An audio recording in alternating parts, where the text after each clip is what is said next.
కీర్తనల గ్రంథము 24 అధ్యాయము ధ్యానిద్దాం. భూమియు దాని సంపూర్ణతయు లోకమును దాని నివాసులను యెహోవాయే.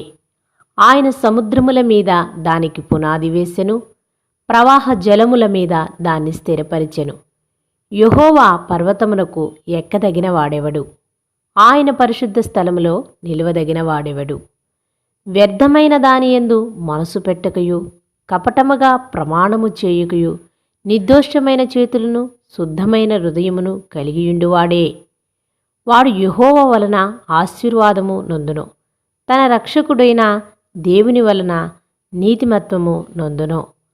ఆయన నాశ్రయించువారు యాకోబు దేవా, నీ సన్నిధిని వెదుకువారు అట్టివారే. గుమ్మములారా, మీ తలలు పైకెత్తుకొనుడి, మహిమగల్ల రాజు ప్రవేశించినట్లు పురాతనమైన తలుపులారా, మిమ్మును లేవనెత్తుకొనుడి. మహిమగల్ల ఈ రాజు ఎవడు? బలశౌర్యము గల యెహోవా, యుద్ధశూరుడైన యెహోవా.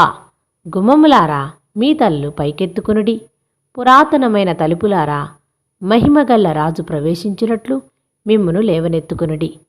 మహిమగల్ల ఈ రాజు ఎవడు? సైన్యములకు అధిపతియగు యెహోవాయే. ఆయనే ఈ మహిమగల్ల రాజు. ఆమేన్.